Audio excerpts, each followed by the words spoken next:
The city of Newark is the largest city in New Jersey, with a population of 282,000 residents.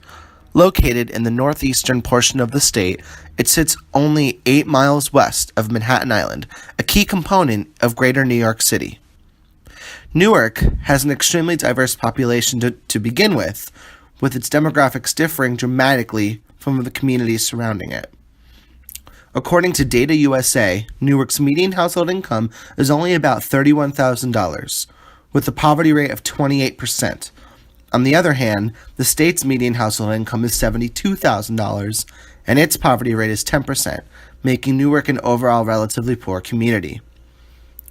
For potential ways to aid Newark in its development and engage with its diverse population, I interviewed my sister Margaux, who studies architecture at the New Jersey Institute of Technology in downtown Newark.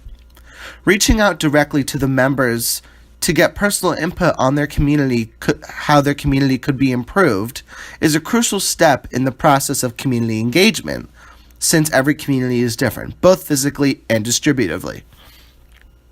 Margaux's opinions allowed me to develop ideas to address Newark's situation.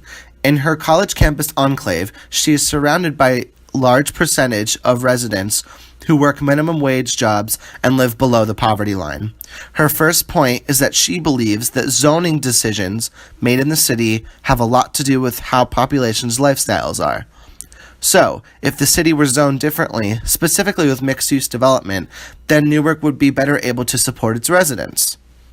The best way to do this is to bring the market to those low-income neighborhoods, which make up most of Newark. Currently, it is impossible for this to happen due to, as Margaux says, Newark's mass employer, Prudential, located directly adjacent to Penn Station, which is the public transit hub in the big city. Employees are completely cut off from the culture and local economy of Newark due to the chosen location of this big corporation. While Penn Station and Prudential will most likely not move, there is an opportunity to get other businesses to build a location in Newark that bring more commuters to the city. The strategic location of these businesses could affect how the low-income neighborhoods dramatically. If a commuter has a walk that is even a few blocks from Penn Station, he or she will be more likely to interact with the community that they are suddenly forced to walk through the middle of. This would provide a larger opportunity for the success of local businesses that could potentially be run by entrepreneurs from those sub-communities.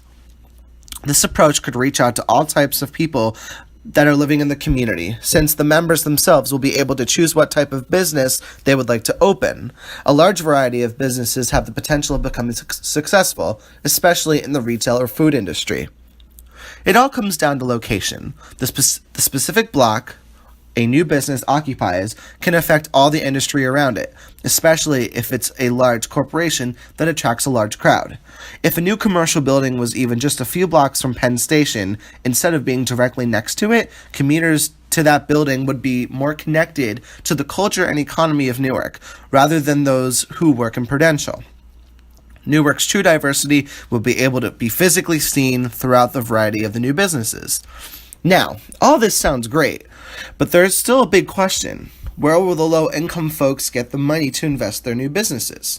Well, that's why Newark needs banks who will be willing to loan these people some cash to at least get one foot out the door. The local banks need to be communicated with and should be encouraged to provide even microloans to the less fortunate. This is the only way that a solid amount of money will ever enter the economy, since it is unlikely that Newark's residents have a solid outside source. Engaging with the diverse community of Newark is not limited to an economic level. It should also be done on a social level for those of all ages and ethnicities. Education is at the top of the list when it comes to this piece of the puzzle. Currently, Newark has a high school graduation rate of 74%, which can certainly be improved by small nonprofit programs whose purpose is to encourage more Newark residents to continue their education as far as they can, setting the expectations very high for what they can accomplish. All Newark residents should be finishing high school, for that degree can make quite a difference when potentially furthering their education. Contributing to the physical beauty of the city and making it more visually appealing would also play a major role in aiding its population. If a few of the empty parking lots and the waterfront areas on the Passaic near the residential zone areas were developed into parks or spaces in which members of the community would be able to gather and be outside. I am not talking about gentrifying the low-income sectors of Newark. I'm talking about taking these spaces that are currently vacant and putting them to good use, making the most of the land, but for the population surrounding it, rather than for tourists and future buyers. So from Margaux's pointing out of business location, encouraging entrepreneurship, the cooperation of banks, bettering the education of the residents, and physically making the urban area look nicer, Newark has the potential to become a community where outsiders no longer have a fear of entering. Embracing the diversity rather than fearing it will make communities overall better places to spend time in, whether that is being a tourist, an employee, or a local resident.